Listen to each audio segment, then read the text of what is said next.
Si Yuri Boyka ay isa ng malayang tao at may manager na nagngangalang Kirill. Patuloy pa rin siyang lumalaban sa mga underground matches sa Kyiv, Ukraine kung saan nanalo siya sa huli niyang laban.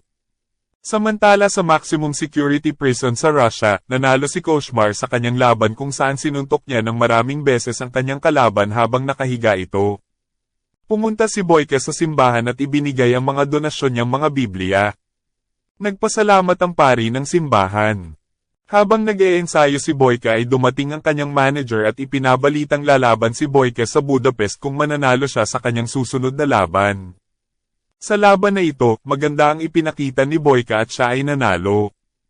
Napabilib ni Boyka ang mga scouts na nanunood sa gilid ng ring. Pagkatapos ng laban ay iniabot ng kanyang manager ang kanyang premyo. Uuwi na sana si Boyka nang makita niyang dadalhin si Victor, ang kanyang nakalaban, sa ospital. Nabalitaan niyang namatay ang kanyang nakalaban na si Victor. Nang malaman niyang may asawa si Victor na nagngangalang Alma, iniutos ni Boyka kay Kirill na gumawa ng pekeng pasaporte. Nung una ay ayaw pumayag si Kirill kasi wanted si Boyka sa Russia. Pero pumayag din si Kirill nang pinilit ni Boyka. Nagbiyahe siya sa Russia upang makipagkita kay Alma, pumasa siya sa military checkpoint. Pagdating niya sa bayan ng Drovny sa Russia, ay naghotel siya. Pinuntahan ni Boyka yung lugar kung saan nagtratrabaho si Alma bilang waitress, kung saan nanood siya ng isang martial arts event. Nilapitan niya si Alma pero pinalabas si Boyka ng mga tauhan ni Zorab.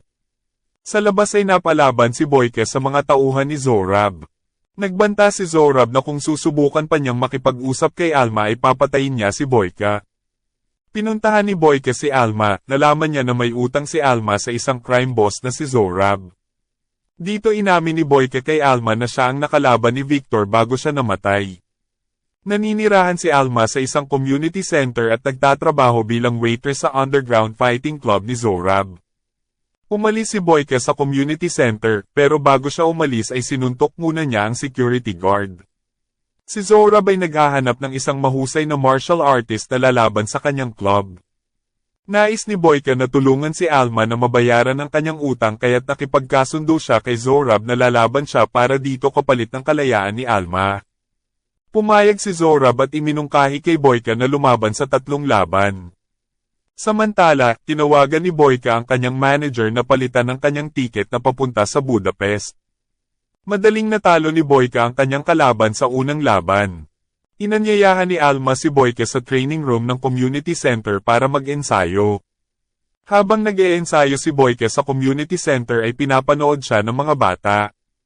Sa ikalawang laban, nakaharap niya ang 2 magkapatid kung saan tinalo niya ang mga ito sa pamamagitan ng double knockout. Isinisigaw ng mga manunood ang salitang Boyka. Boyka! Boyka! Binayaran ni Zorab ang isang mataas na opisyal ng pulis para mapalaya ang monster na si Koshmar, isa ring magaling sa martial arts. Sa community center, tinanong ni Boyka si Alma kung bakit hindi siya umalis sa bayan. Sinabi ni Alma na hindi niya kayang iwanan ang mga bata at ang center dahil maaaring maging gangster o masama ang mga bata. Habang nagja-jogging si Boyka ay tumawag ang kanyang manager para ipaalam ang oras ng kanyang biyahe papuntang Budapest. Sa ikatlong laban, nakaharap ni Boyka ang undisputed Drovny Underground Champion Igor Kazmir. Sa una ay nakalamang si Igor sa pamamagitan ng kanyang magagandang galaw. Pero sa huli ay nanalo si Boyka, ang sasaya ng mga manunood na pumusta kay Boyka.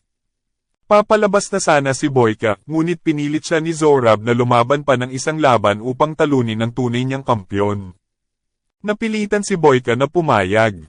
Si Koshmar ay isang higanti, galit, at walang awang martial artist. Iniisip ni Zorab na hindi matatalo ni Boyka si Koshmar dahil sa laki at lakas ng katawan nito. Pagkatapos ng ilang matinding sandali, nabali ni Boyka ang isang braso at isang binti ni Koshmar at sa huli ay tinadyakan nito palabas ng ring na nagpabagsak sa kanya ng walang malay. Pagkatapos ng laban ay pinagpapalo si Boyka ng 2 tauhan ni Zorab sa loob ng ring gamit ang baseball bat. Ginawang bihag ni Zorab si Alma at inutusan ng kanyang mga tauhan na patayin si Boyka, ngunit napatay ni Boyka ang lahat ng tauhan ni Zorab at hinabol siya. Nabaril si Boyka, ngunit nahuli niya si Zorab at sinakal ito hanggang sa mamatay. Habang sugatan, tinanong ni Boyka si Alma kung maaari ba siyang patawarin sa kanyang nagawa kay Victor at dumating ang mga pulis at siya ay inaresto. Pagkalipas ng 6 na buwan, bumisita si Alma kay Boyka sa bilangguan at sinabi na pinatawad na niya ito. Patuloy na nakikipaglaban si Boyka sa bilangguan upang ituloy ang kanyang hanggaring maging pinakamagaling na martial artist sa mundo. Movie Commentary. Ang Boyka, Undisputed ay isang pelikulang puno ng aksyon na magugustuhan ng mga tagahanga ng martial arts.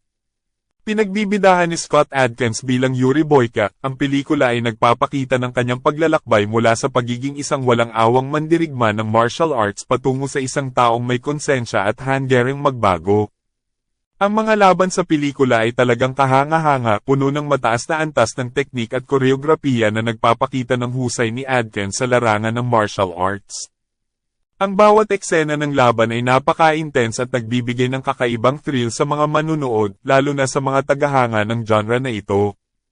Bukod sa mga aksyon na laban, may lalim din ang kwento ng pelikula. Ipinapakita nito ang pakikibaka ni Boyka sa kanyang mga nagawang kasalanan at ang kanyang pagsusumikap na itama ang kanyang mga mali. Nakakatuwa ring makita ang isang karakter na kilala sa pagiging brutal at walang awa na nagsusumikap na baguhin ang kanyang buhay para sa ikabubuti ng iba. Gayunpaman, bagamat maganda ang aksyon at ang paglalahad ng karakter ni Boyka, maaaring makulangan ng ibang manunood sa plot ng pelikula na medyo predictable. May mga bahagi rin ng pelikula na tila paulit-ulit at hindi gaanong malalim, lalo na sa aspeto ng mga supporting characters. Sa kabuuan, ang Boyka, Undisputed ay isang pelikulang sulit panoorin para sa mga mahilig sa martial arts at mga taga-subaybay ng seryeng Undisputed. Hindi ito nabigo sa aksyon at nagpapakita pa rin ng kakaibang pagkatao ng karakter ni Boyka na tiyak na magpapabilib sa sinumang manunood.